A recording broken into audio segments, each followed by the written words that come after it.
Welcome to GP News. We don't come with another update. If you never subscribe to the channel, subscribe and you get our new update. My people, Anthony Joshua don't come Nigeria. He want to build stadium of any kind of sport for Nigeria. Now football, now boxing, anything concern sport. Now you want build because of the good thing when you want to do for this country. They don't give an ambassador. In this one, in water, where and better person name be. If now some people they go build this thing for abroad, they not go remember their country. He they go say Nigeria no go, but he not think anything. He come build down for a country. No say home now home. Now God na he go bless am. He no say Nigeria na a country. My people, if you never subscribe, as I said, subscribe na free of charge. Thank you. Watch this video. Let's head over to Ogun State now, where the state governor Dapo Abiodu on Monday hosted two-time world heavyweight boxing champion Anthony Joshua and named him Ogun State Sports Ambassador. The governor also announced plans by his administration to construct a brand new boxing ring named after the champion in the state.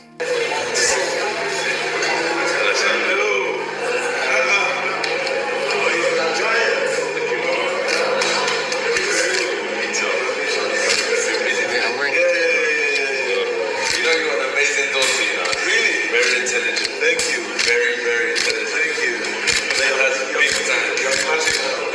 It's true. I'm speaking. You feel like a giant. I want to openly request that, besides the fact that today we are going to officially confirm you as our sports ambassador,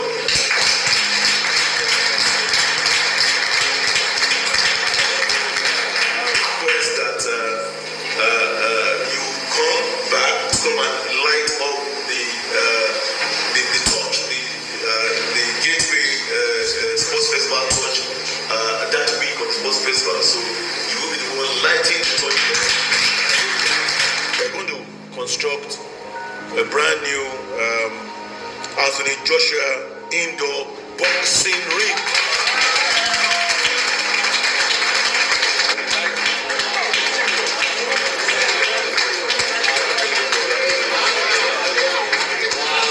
Besides the fact that you are now official sports ambassador, we said that we will give you a brand new house in Shagamu.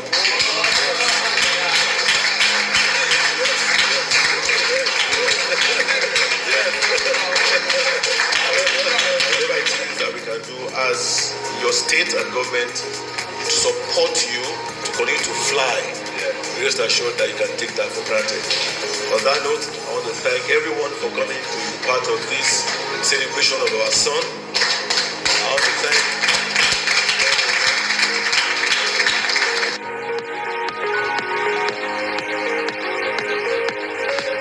I love stories like these. I love to see these shining ambassadors always promoting Nigeria. The governor also said that he gave him a house in Shagamu. I mean, we also saw a video of Anthony Joshua walking around your state. I mean, without security guards, really feeling good with himself, and he's been doing very well for the communities. I love to see things like this. I absolutely love to see this. Now, you know, what I really like is, I remember it must have been under the Obasanjo administration when he made a concerted effort to try and encourage people to come home. So in this sense where, you know, there's a lot of japa happening, yes, things at home are not perfect, but it's so good that we can create an environment where we say, okay, these are some of the best that we have that are out there. Let's encourage them to come home, and with the good work that they do, with the, you know, the showcasing they've done, they'll attract other people. If you look at Dirty December, I saw a tweet that made me laugh so hard because they said that Lagos has snatched Dirty December from Accra because you know how much money that the Ghanaian government put into promoting Accra as the December destination of choice for Black Americans. But this year, we've seen so many Black Americans, from Chloe Bailey, Sweetie, so many of them have come to Nigeria to spend their December and their festivities. So, you know, you can't underestimate the importance of these global icons being welcomed home and how we treat them. It goes a very long way in so many different facets. So, you know, kudos to Anthony Joshua. I know he had a bit of a rough fight earlier this year, but you know what, 2025 will be a better year for him. All right, Dr. Mati, quickly, I know this is your concern. Very quickly, Anthony Joshua, 35 years old, is a source of pride to his community in Shagamu, to the people of Ogun State, to Nigeria, his country. Yes. And one of those inspirational figures for the younger generation in terms of how he has distinguished himself as a cultural ambassador, Yes. for the the diamonds of Nigeria. And this just shows that you have contrast in terms of Nigerians that are in diaspora.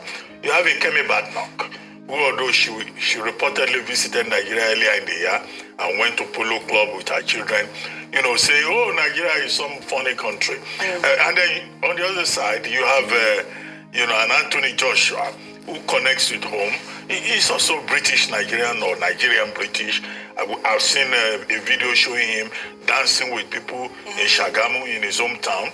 I've seen, recent pictures of him going to the Polo Club here in Lagos and enjoying suya and feeling so much at home. I love it. So, the thing for Nigeria to continue to do is to encourage these global ambassadors. And Governor Abiodu deserves kudos for giving him special recognition. Yes.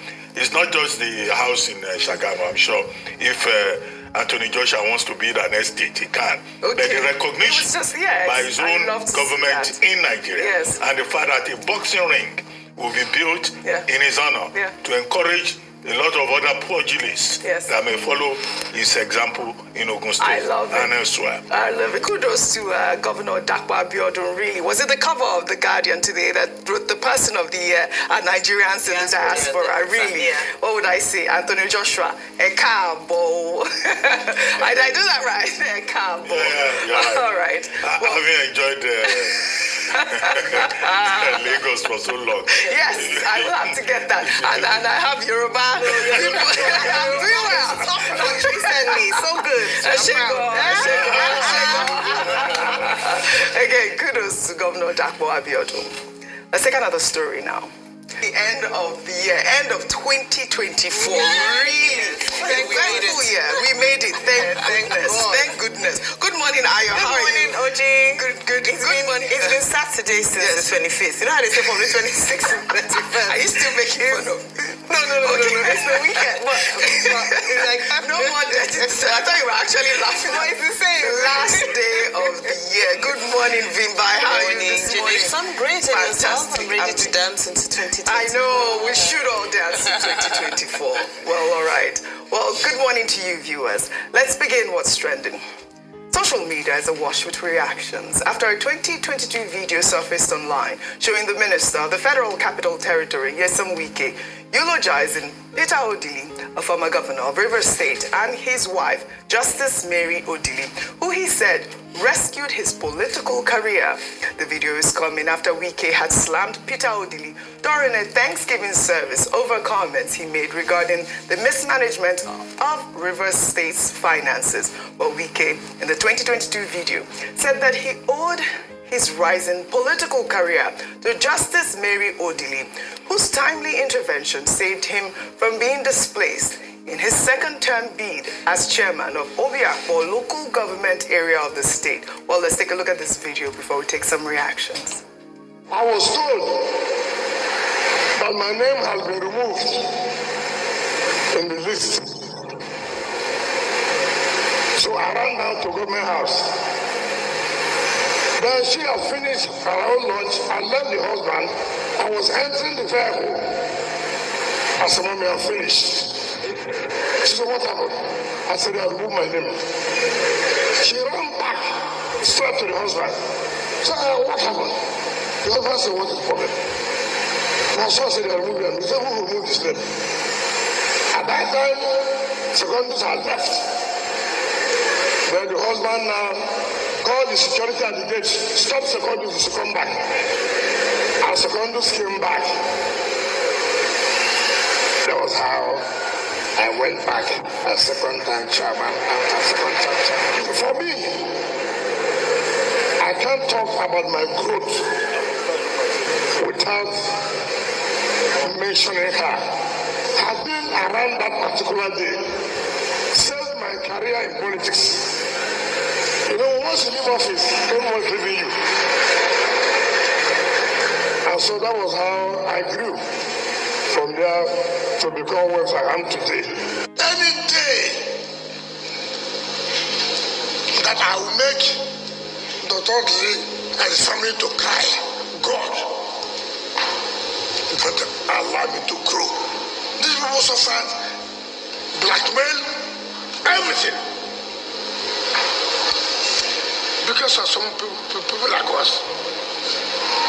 Sir, I want to tell you today. Before people hear. I will never be alive to make you cry, your wife. I will never do it.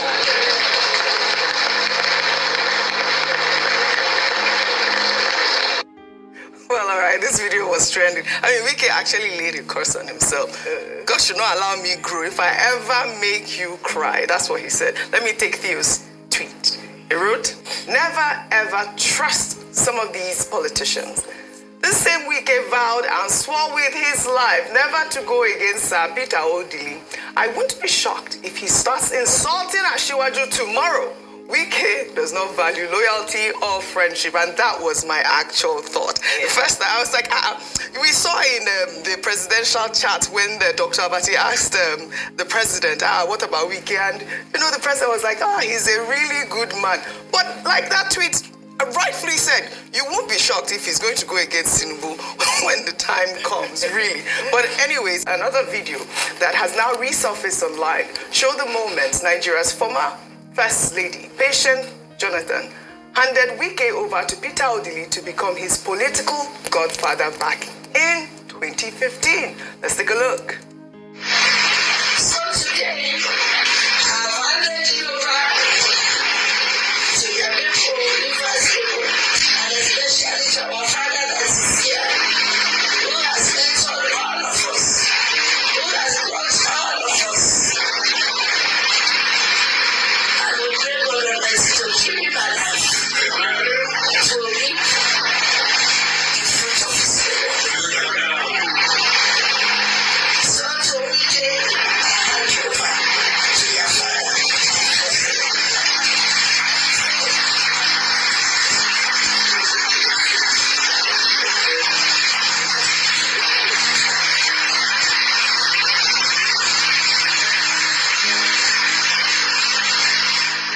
All right, that was the moment, Dr. Abati, the moment. And now he's all against Peter ODILI at this point. Over to you. Well, look, this is the thing about character Yes. in politics. And one of the concerns of average Nigerians or most Nigerians is that politicians, most of them, lack character, integrity. And that is why loyalty is a very big issue in Nigerian politics. Now, Dr. Peter ODILI has had quite his share of disloyalty from many of the young men that he groomed and that he brought up in those days. In other words, Nyesom Wike is not the only one that he has betrayed him, but he keeps his position as an elder statesman, not just in Rivers state politics, but also in Nigeria. What has triggered this? Sir Peter ODILI, as is also known, supporting the governor of the state, Fubara, and then making a statement that some people have tried to turn Rivers State into their personal estate, only for Wike, from Larry Olayinka, his spokesman, to Wike himself, to go after a man he once called his father and his wife, my mother, as he referred to her, to go abusing him and saying that he's the one who has made him politically relevant in Rivers State politics. When Dr. Peter ODILI was governor of Rivers State, where was Nyesom Wike? The man that made him, get the opportunity for a second term as local government chairman. The man that also facilitated his, emergence as governor of Rivers State when he showed interest. A man that was taken to the godfather by former First Lady, Dame Patience Jonathan, to say, this is your son, I'm handing it over to him. Now, they have a father-son relationship. But now today, Nyesom Wike says, I built a house for him. I called Julius Berger to build a house inside the ODILI home. My pictures were put everywhere, including in the bathroom. Now he has removed my photographs. I mean, what kind of man says that in the public domain? And then he's also accusing Dr. Peter ODILI of making his daughter commissioner, of giving another person appointment. I think, look, there's something called decorum in politics. I think this falls short in terms of decorum. And you are absolutely correct. The president today, Ashwaju Bola Ahmed Tinubu, who says that Wike is a good man. I hope somebody will bring all these videos to his attention for him to indeed know the true character of the man that he's dealing with. Right. There must be limits to which people go. But some people apparently have no limits. They have no shame.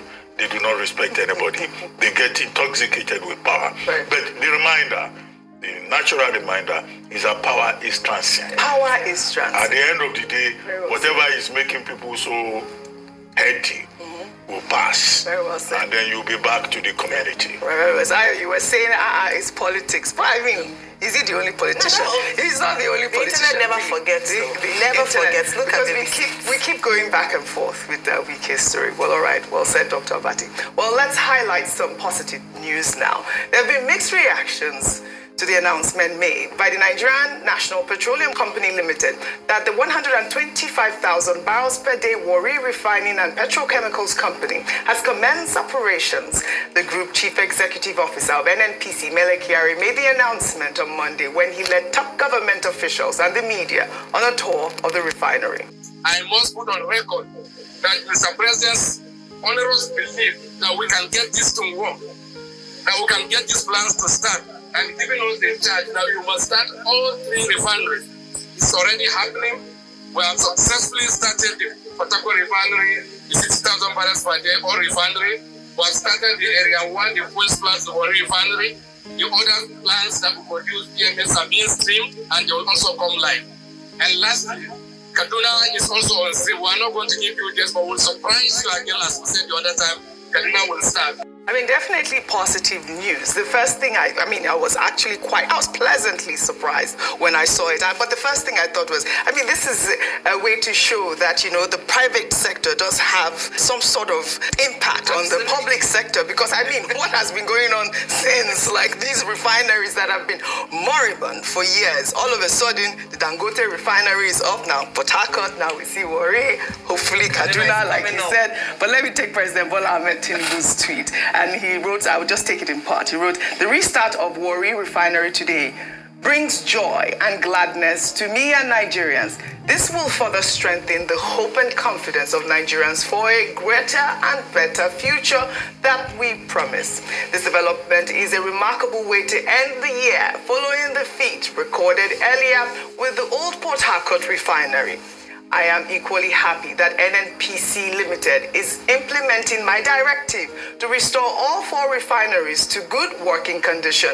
I congratulate Mele Kyari and his team at NNPCL for working hard to restore our national pride and make Nigeria a hub for crude oil refining in Africa.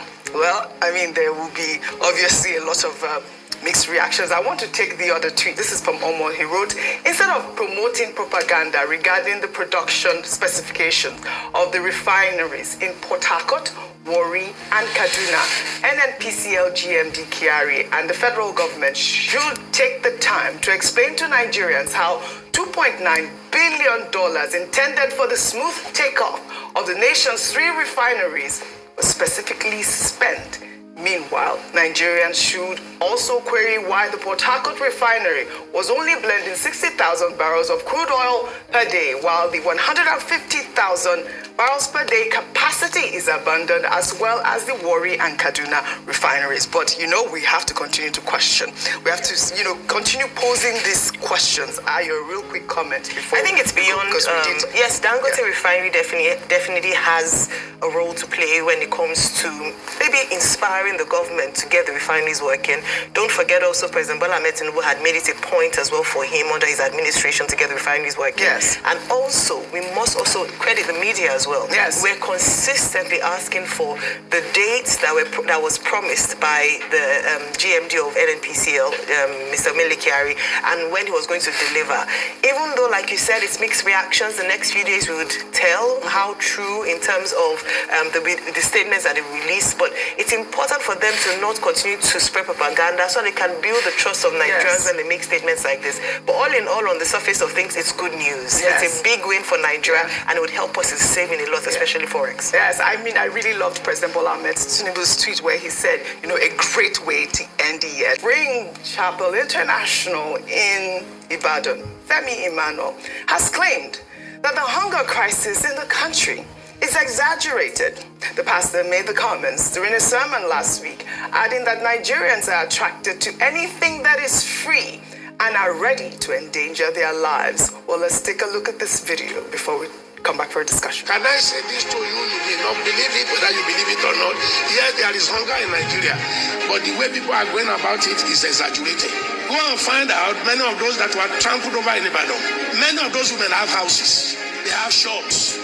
But when they hear free things, when they hear it's an affliction, when they hear free, a woman brought 9 children. He must have gone to solicit for neighbors' children. So all the 5,000 I will collect. This greed is a spirit. Yes, people are hungry. I've been there, I see them. But it's exaggerated. I don't know how many of you have seen those horrible sights. When a petrol tanker will fall and people go and scoop oil and then it's got into inferno, burning people again and again. Then another trailer fell and people were rushing with keg, and many of those that were running with keg were mechanics, were vulcanizers. They have something doing, but there is this mentality, it's free. It's free. No. Please don't get involved in that. You are more decent than that. All right.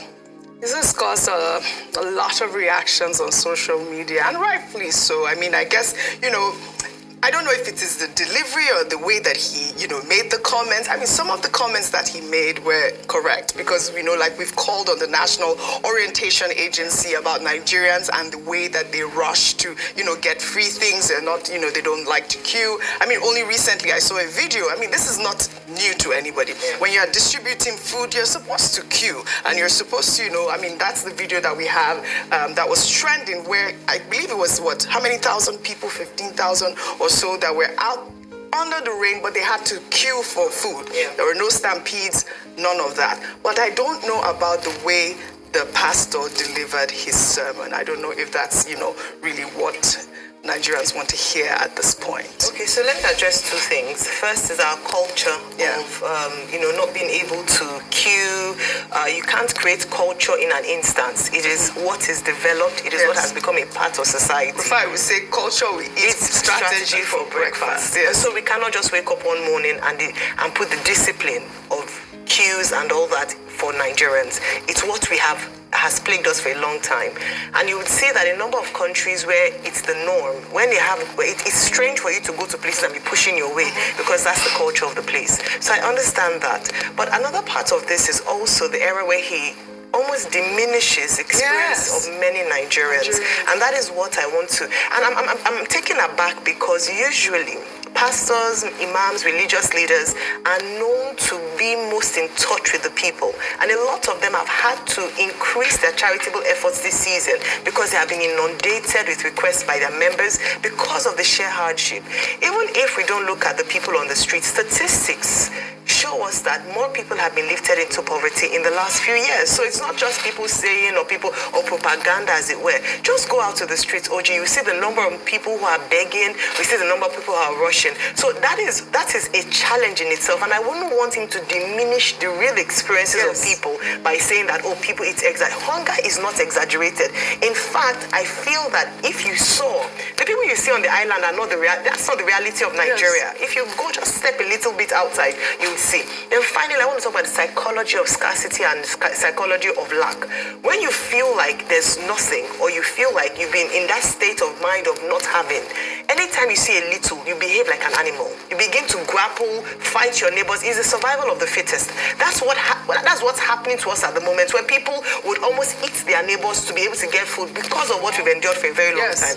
Very sad situation, and I hope it's a wake-up call for the government to act on it. Even the president himself has acknowledged the fact that there's hunger, and he has assured us that he would tackle food security in the next year. So let's not diminish people's experiences in Nigeria. Again, may those that have departed, may their souls continue to rest in peace. And there must be some sort of, sensitivity while discussing this subject. Children died. I mean, talking about, people giving and having to give more. On Monday, Senate President Dapo Abiodu, as part of his end-of-year celebrations, distributed food supplies, cars, tricycles, minivans, sewing machines, as well as tractors worth billions of naira through his empowerment program for his constituents in Akwa Ibom. Abiodu referred to the initiative as the uncommon empowerment of my constituents, Akwa Ibom Northwest Senatorial District. The recent effort aligns with the Senate President's ongoing commitment to enhancing the well-being of the people of Akwa Ibom. I mean, kudos to Dapo Abiodu. I mean, when I saw this story, I was asking actually the aide, I hope this is not constituent project or anything like that, but they said no, it was his actual personal empowerment program for end-of-year celebration for the people in his area. We have seen philanthropists do this. Only recently we saw Tenueli Malu give to his people in Delta State, and we have to just continue to encourage people to give, especially at this trying time. Well, all right, we'll head over to the United States now, where tributes continue to pour in for former U.S. President Jimmy Carter, who passed away on Sunday at the age of 100. Well, here is a clip of an interview he granted Norah O'Donnell in 2018, where he discussed how he would like to be remembered. Let's take a look. But my family, I hope I can be remembered as a good great-grandfather, and a good grandfather, and a good father. By my wife, I hope I can be remembered as a good husband. But in politics, as a champion of peace and human rights, I was lucky enough to keep our country at peace for the 4 years that I served, and we were, I think, looked upon as a champion of human rights then. So that's the two things I guess politically speaking of it, I'm proud of. Great man. May his soul continue to rest in peace. I mean, you got the Nobel Peace Prize in 2002 for exactly what he wants. I mean, good way to really end a lifetime, really. Well, all right.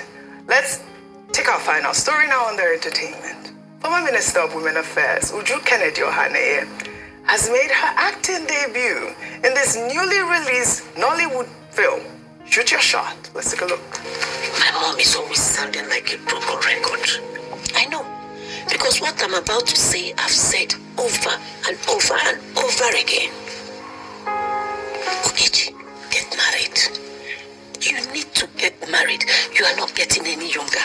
Ayo, when he sent me this, remember, I was like, okay, talent. what a wahoo. I loved it though, but a raw talent. I mean, New Year resolutions right now, guys, we have to start setting it up. I mean, she wants to become, she's not even become, she's phenomenal. Yeah, she was, Dr. Fatih, quick sentence. Well, the thing to say is that, Uju Kennedy Ohaneye, she has been a legal practitioner. She's still a legal practitioner. She's been minister. She's been a woman activist. Now she has added acting to her portfolio. And I hope she finds a good career also in Nollywood. But the key lesson here is that when people are given government appointments, they should not take government appointment as if it's a chieftaincy title, a kingship title for life. Yes. They must have a second address. Yes. When you are no longer in government, leave Abuja, go and find something else to do. All right. Uju Ohaneye has found it meaning in Nollywood. In addition to other things, she may even open a supermarket. All right. So let nobody become a parasite onto the Nigerian government. Well said, well said. Before you go, I think one of the most important skills in life is reinvention. Reinvention, I love it. Reinvent yourself. I mean, set your bars right now. I'd love to thank you all for your great analysis on what's trending today. Well, that's all I have for you guys. So what's trending today? I'll see you all tomorrow, and a happy new year to all of our viewers.